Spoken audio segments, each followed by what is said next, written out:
that would. I'll tell you.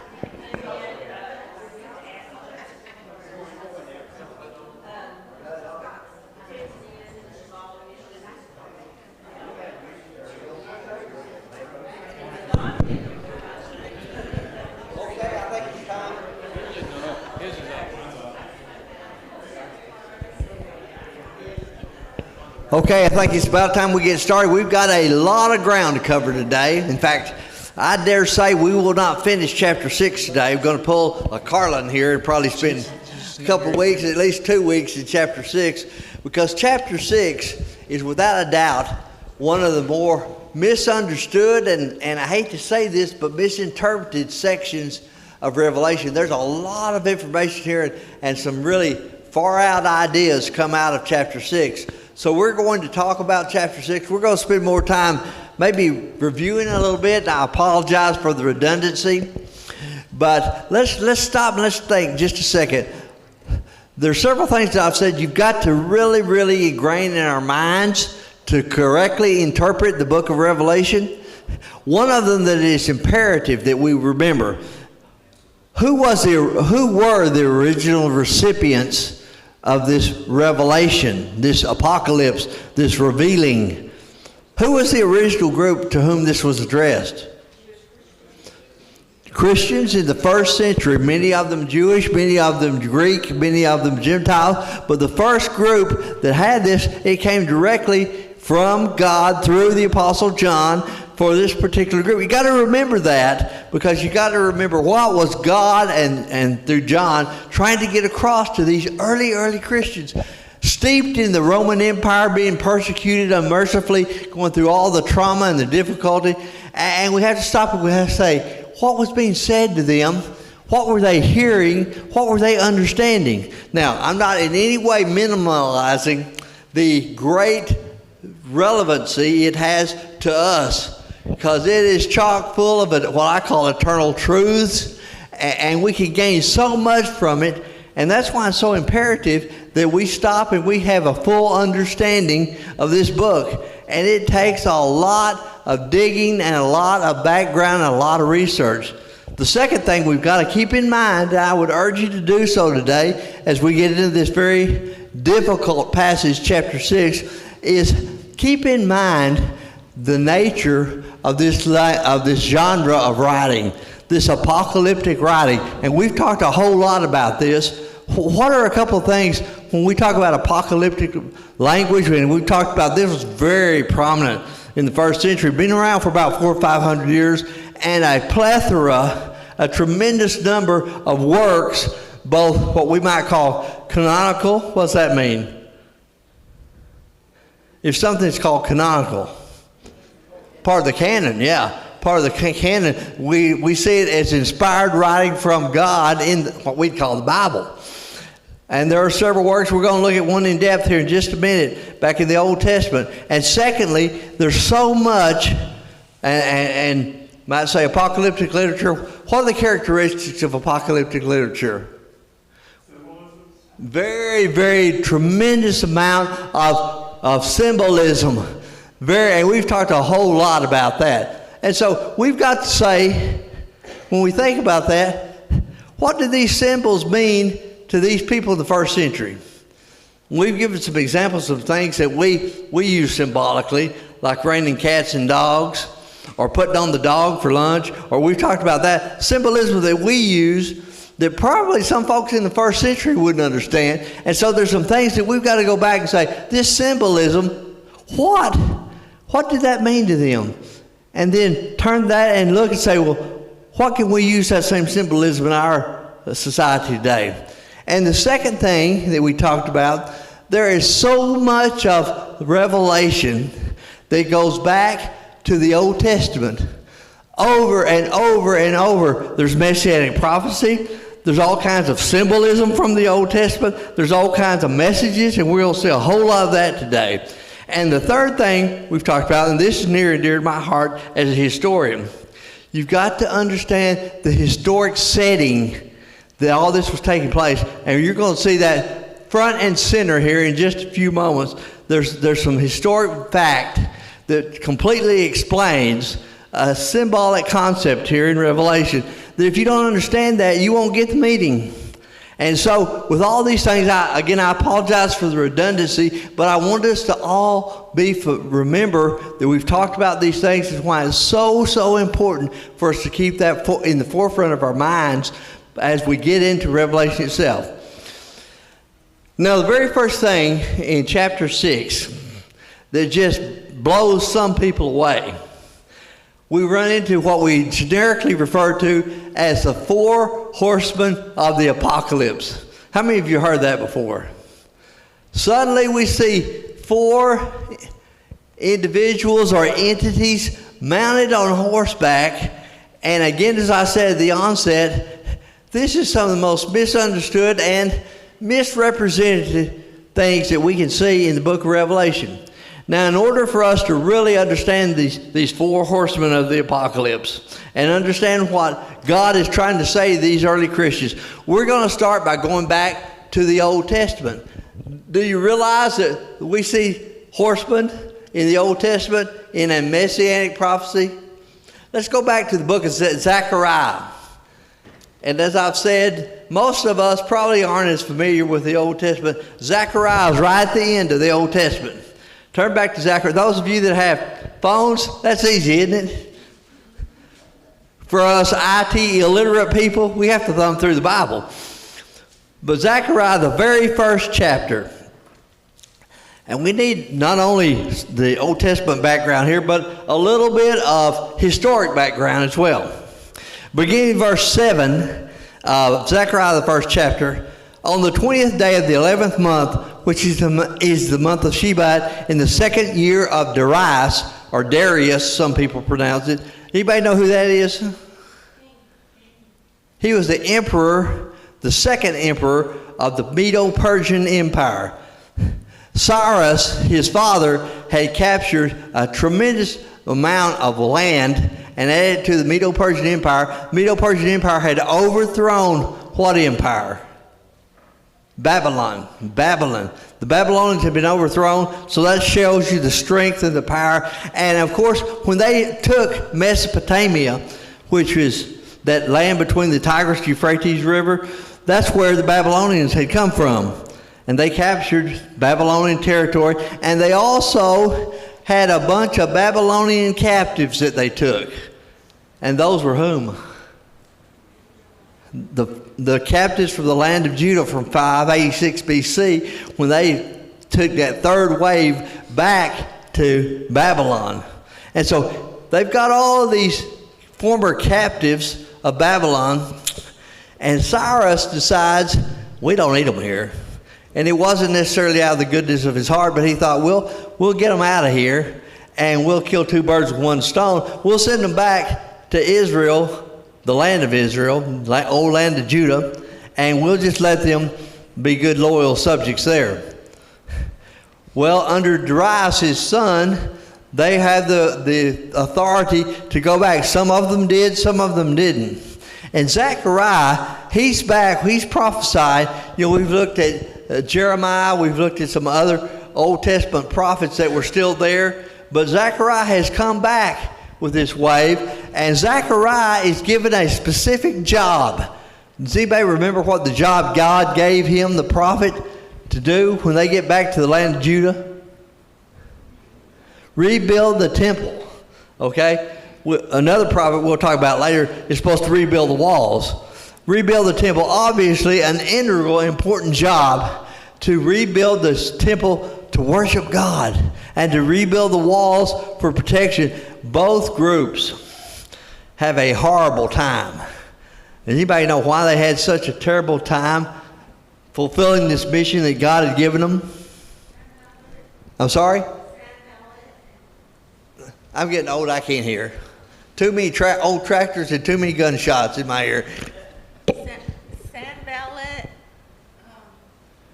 Somebody was opposing them. Okay, very good. That's exactly right. If you didn't hear, somebody's opposing them, and the somebody that's opposing them, when the Babylonians took the Jews back captive to the east, it left a void there, and people moved in. And when the Jews came back, the people didn't want to give up the land that they had taken. A lot of people say, I don't understand this mess in the Middle East. I do. It started right there. That's exactly what happened. The Jews and the Gentiles, or the Jews and the Arabs, they've been fighting since this point right here, 700 years before Jesus came. That's amazing, isn't it? You can learn a lot of things by studying the Bible. Well, they get back and they're going through all kinds of trauma. They've about given up. They've quit work on the walls. They've quit work on the temples. And Zechariah, in this first chapter, brings a message to them that we'll see relates to the message in the first century, these Christians in the Roman Empire. And he gives this, so he has a vision, just like we see in Revelation. But here, let's keep reading. He says, verse 8, I saw at night a vision, and behold, a man riding a red horse, and he was standing among the myrtle trees which were in the ravine. The red horse and a white horse was standing behind him. And then I said, my Lord, what are these? And the angel who was speaking with me said, I'll show you what these are. I'm glad he did that, aren't you? So we kind of get an idea of what's going on. And the man who was standing among the myrtle trees answered and said, these are those whom the Lord has sent to patrol the earth. Now, a key word right there is that word sent. Why is that so important? Even before we understand exactly who they are, God sent them. Who's in control? God is. Who has got to have God's permission to do anything? These 4 horsemen that we see here on these colored horses. Well, we talked about, I believe it was last week, we talked about, in just a minute, he's going to talk about some of these groups that have one horn apiece. And when we got in Revelation, we saw the symbolic description of Jesus. How many horns did Jesus have? 7. And we said that symbolically in all apocalyptic literature, including in Revelation and everything that's non-biblical, 7 always represented what? Complete. And the message was pretty plain. He talked about these nations, these 4 nations that had horns. And we said that scholars say there's no doubt. He's talking about the Egyptian Empire, the Assyrian Empire, the Babylonian Empire, and the Medo-Persian Empire. And every one of those empires, what relationship did they have with the Jews, with God's people?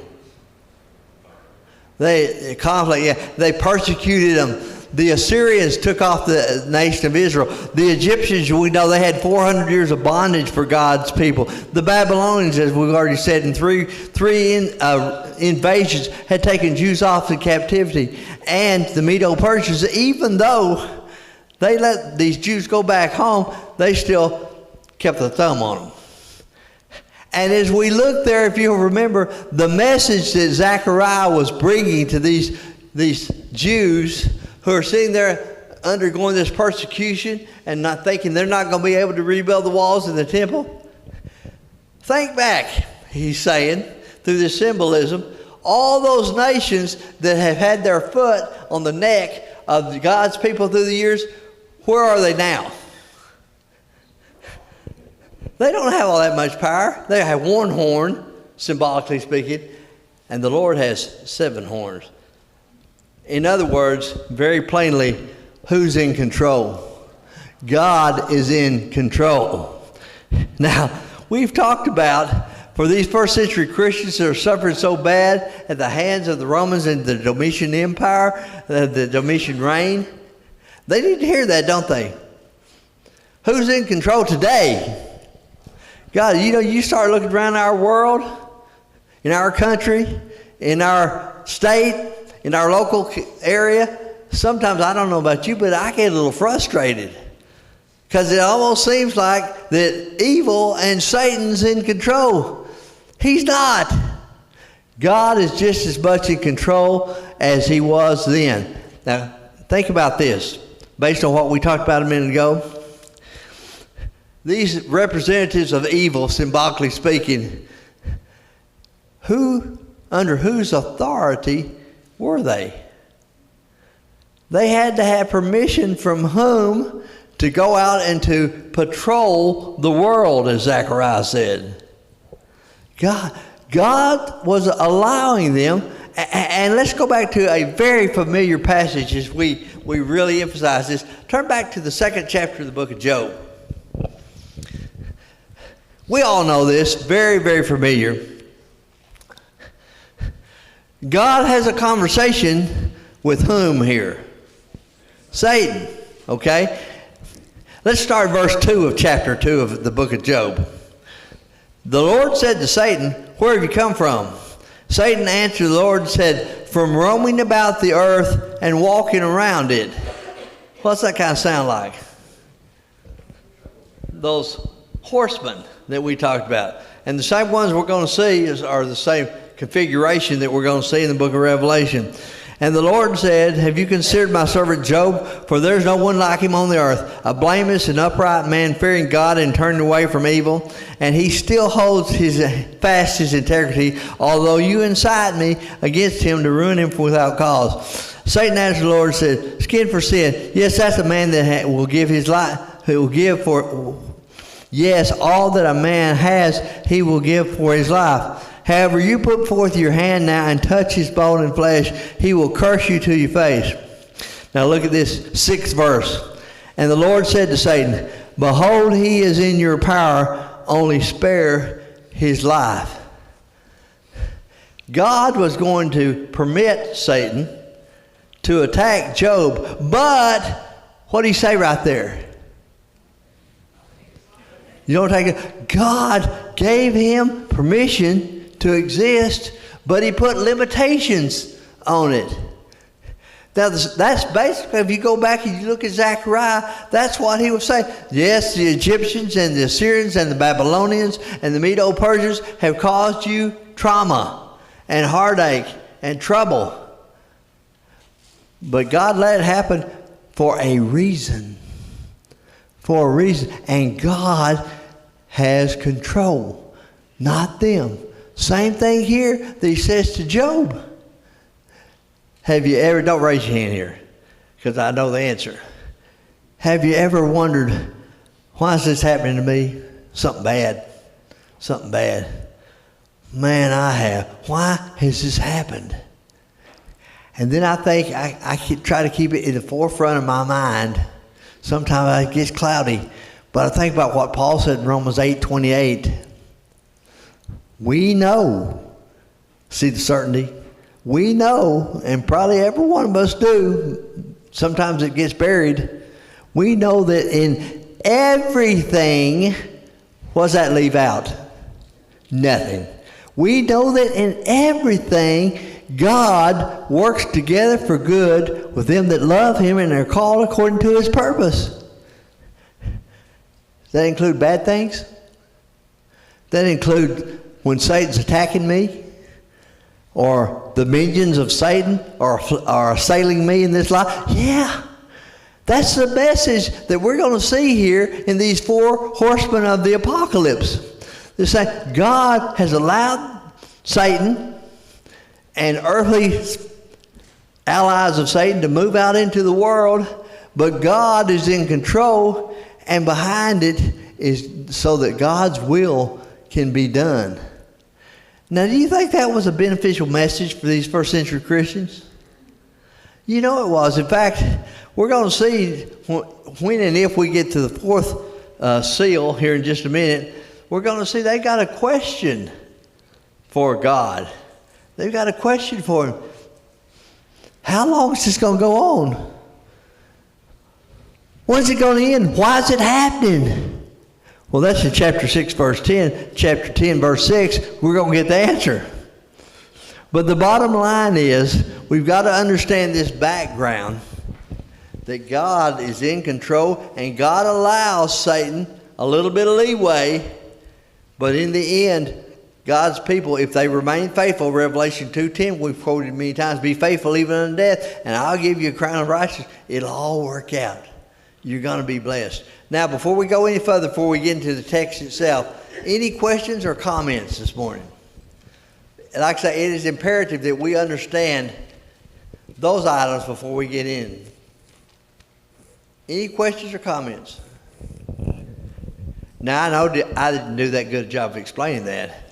You're all being either polite or you're asleep, one or the other. So let's go ahead and get into the context, the text itself. Now, John's speaking. John's having another vision. And when we left John last Sunday morning, he was in the midst of a vision. And remember, there was a book, or what do we call it? A scroll that was written in last Wednesday night. Carlin did a very good job of talking about scrolls. A scroll that was written.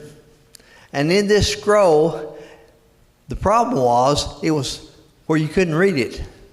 It had how many seals on it? 7. We talked about that. That was very common. The authorities or the king would usually take wax, put it on the scroll, and put the royal insignia on it.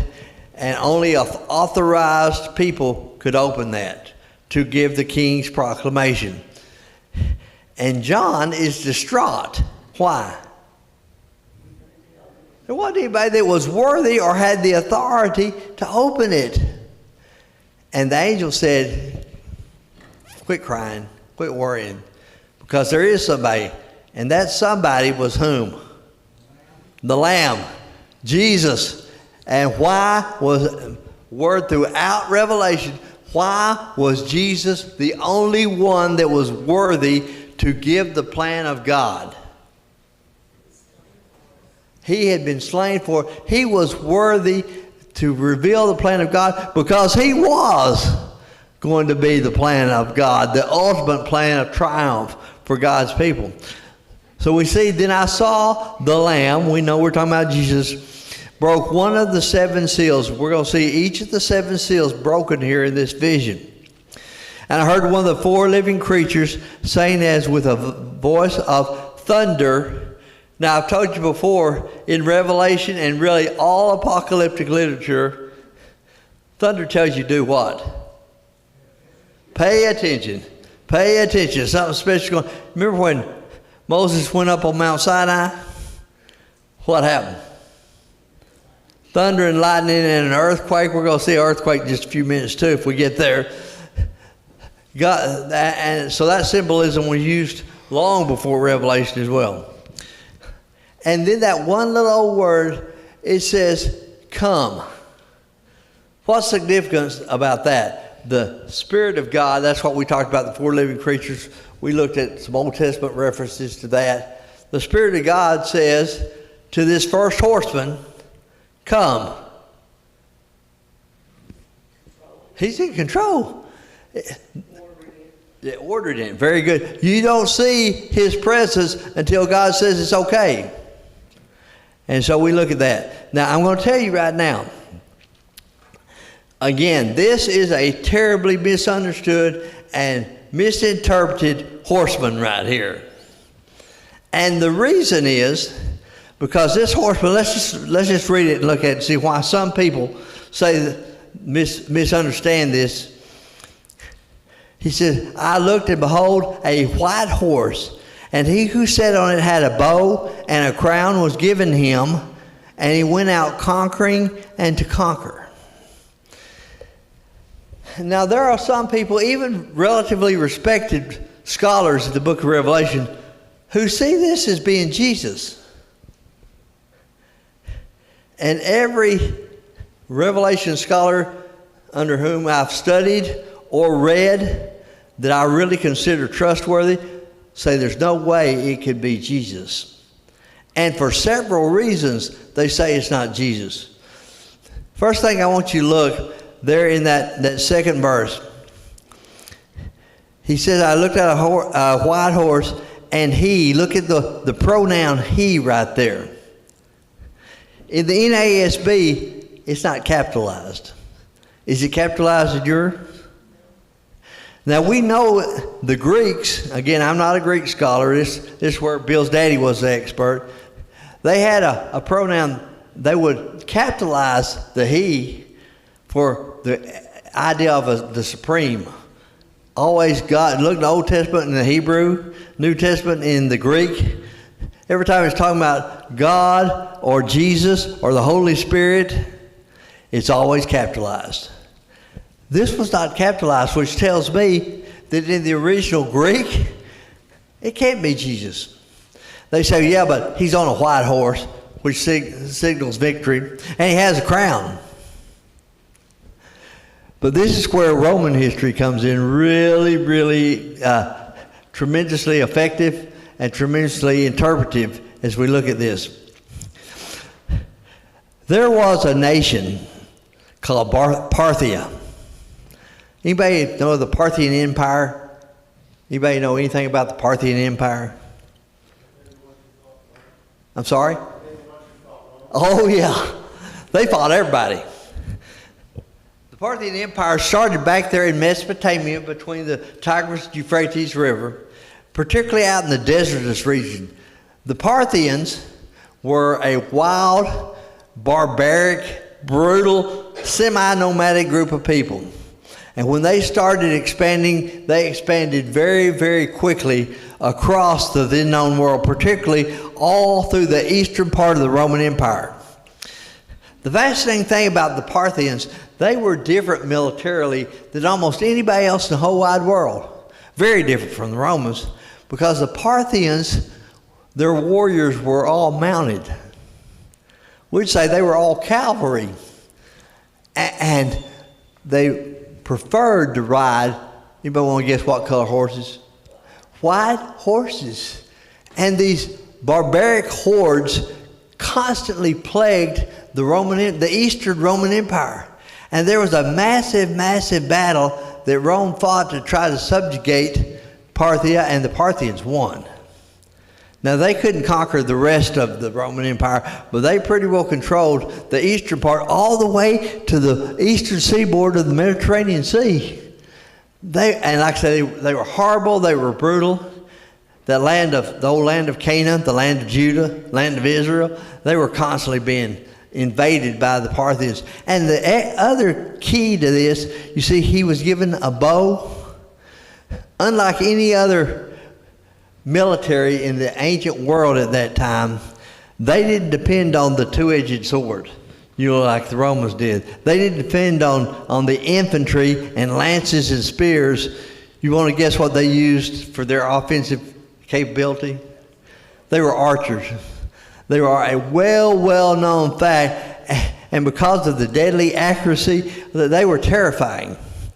And the thing is, as hard as Rome, with her massive military might, she could not subdue the Parthians. And so scholars basically say that this represents war. The Romans were constantly at war. They had spread so far and so wide. There was a myth perpetuated by the Romans called Pax Romana. Anybody know that's a Latin phrase? What does that mean? Pax Romana. The peace of Rome is what that Latin phrase meant. There never really was any international peace, if you want to call it that. The Romans had spread all over the known world, but constantly somebody was attacking them and from outside. And the Parthians were the ones that were the most notorious for that. So this first horseman seems to represent warfare and brutal warfare. And again, we're talking about, this can't be Jesus, because all four of these horsemen are associated, as we're going to see, with trauma and trouble and suffering and hurting. And that would be Jesus. That would not be him. So the Parthians here are very, very well known for their terror, if you will, in the Roman Empire. And you're familiar with Irenaeus, the great first century church historian. Irenaeus talks about the Parthians.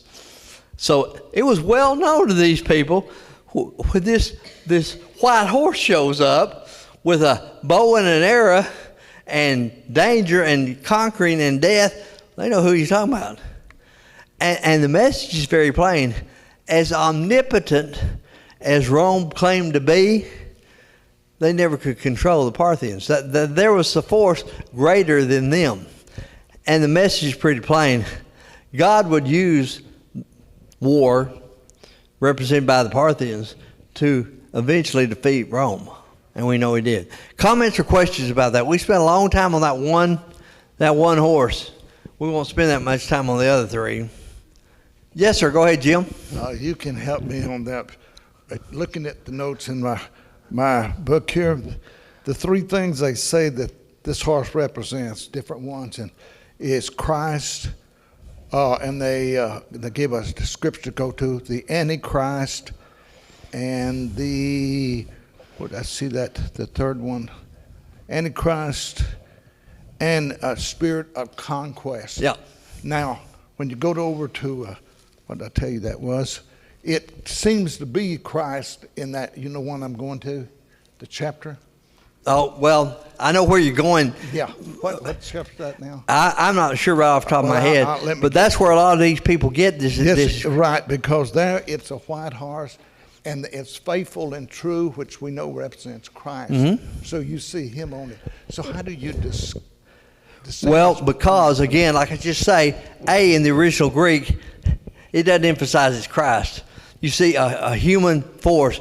Now, when you go over later on in Revelation, that's what I said earlier, there's no question that's Christ later on. No question that that's Christ later on. But here, like I say, Christ just, if this were Christ, just doesn't fit in with the other three horses. And that would be the third one they're talking about. The conquest, yes. Yeah. Yes. The conquest, the Parthians, the military conquest, the international invasions and so forth. So, again, I just don't think there's any way that's Christ in chapter 6. Now, it is later on, there's no doubt, and we'll look at evidence of that. But at this point, we're talking about a human force that God will use for his own end. Good point, though. I'm glad you brought that out. Others probably had the same concern. Anything else? Hey, Greg. The thunder part reminded me of a video that I saw. There's a pastor he's a gay pastor. He's preaching at this church, and he was preaching about how us Christians need to be more meek, like the LGBT whatever community, right?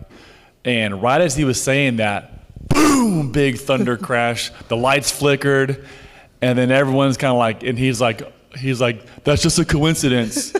And everyone who watched the video is like, no, it's not. You better, like you said, you need to pay attention. Yeah.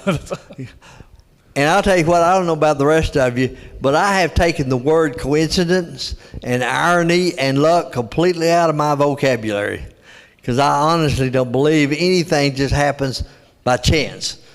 God's in control. There's no doubt. Look at the second seal here.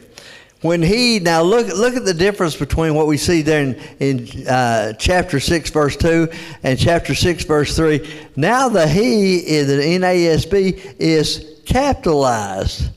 So we know we're talking about the Lord here. Jesus broke the second seal, and I heard the second living creature say, same thing. What? Come, God's in control here. Again, this second horseman, some really far out things are interpreted here. Because of the color of this second horse, now we saw the same color of the horse back in Zechariah. He's red. And so there's a whole lot of folks that say, this is obviously communist China. I just got a question. What relevance would communist China have in the first century? And when we look at the internal evidence and we look at the historic facts from, it's very clear it's not communist China. It's kind of like over in chapter 10 when we see those armored locusts, and people say those are Russian helicopters. Or as Dr. Ian Ferris said, apocalyptic helicopters in his South African. No. We've got to understand what is the symbolism to those first century Christians, and then how does it relate to us? And this is the second one of those. Another, a red horse, went out, and to him who sat on it was granted to take peace from the earth, and that men would, and this is an important little phrase right here, slay one another, and a great sword was given to him. Now that white horse, like we say, I don't think there's any question. It's talking about external invasion. By the slay one another, it looks like we're talking about internal issues. Rebellion, which fits in perfectly with the Roman Empire. The greatest fear that the Roman Empire had was not as much the external invasion, because there really wasn't anybody externally that could conquer the whole Roman Empire. But their greatest fear, and history bears this out, their greatest fear is rebellion. And they had conquered so many people and spread so far and wide, they knew if these provinces or these nations or these kingdoms started rebelling, they couldn't stop it. They couldn't spread that far. I want you to think for a minute. And by the way, they had developed what they thought was a very effective tool to make sure this didn't happen. They had adopted a barbaric way of execution to deal with insurrectionists. And that barbaric, horrible form of torturous death was known as what? Crucifixion.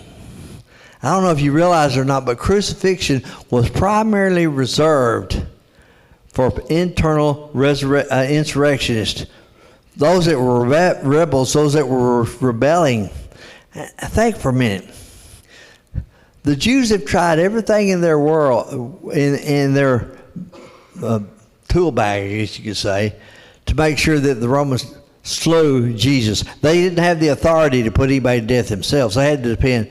And so they finally went to Pilate, the governor. Pilate examined him and said, I don't find anything wrong with him. He hasn't done anything. You're claiming that he's a danger to the empire? And do you remember their trump card, the argument they used with Pilate? He claims to be a king. Now that got Pilate's attention, because that was the greatest crime, literally, that you could commit in the Roman Empire.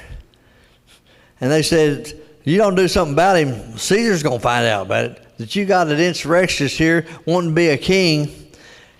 And Pilate took him at their word, scared him to death, and he cowardly said, okay, I'll crucify him. And then he put a sign on the cross. The Jews didn't like it, but he said, no, I'm going to put it here, probably to prove to Caesar that he was going to stop a rebellion. Because that sign said, in several different languages, said what? Behold, the King of the Jews. The Jews said, no, you just say he is. Well, he's not. Well, it's going to go up there anyway. And so the Romans were terrified, and any province or kingdom or region that rebelled, they crushed them ruthlessly. Does anybody remember what happened to Israel in AD 70? They wiped them out, tore the temple down again, tore the walls down again, even to the point that they plowed salt into all the land that they could. Why? Ruin the crops, yeah. Ruin the ground. Sterilize the ground where nothing could grow on it. And again, if you want to look at the problems in the Middle East today, eventually those Arab nations moved in. In 1948, the United Nations, the new United Nations declared, we're going to give that back to Israel so they can have a home. The Jews went back, and the Arabs objected, and have been fighting ever since. Again, an understanding of God's Word helps you understand what's going on. Any questions or comments? The first horseman, probably external warfare. The second horseman, rebellion. Both of these are plagues to the Roman Empire. And now, you think, does God ever use evil to accomplish his purposes? He doesn't carry it out, but he allows it to carry out. Any questions? You know, we got to check. We got to fix that clock because I never know if it's fast or slow. It's slow, isn't it? It's time to quit. It's amazing how many people do pay special attention to make sure that I know which way that clock is going. But we'll stop there for the day. I apologize. We only got those first two seals. We'll move more quickly next Sunday. I promise we'll try at least. And we'll look at the third. The third and the fourth seal are very, very easy to understand. And we'll talk about it's the same principle. God uses these things that mankind see as disturbing, but the purpose, the overall intent, is to accomplish His will. And keep in mind, the overall message of Revelation is God is going to destroy Satan. God is going to destroy evil. In chapters 4 through 11 and chapters 12 through 21, we're going to look more specifically at God destroying Rome. So we'll talk about it as we get there. Thank you very much for your attention, and Lord willing, we'll pick up there next Sunday.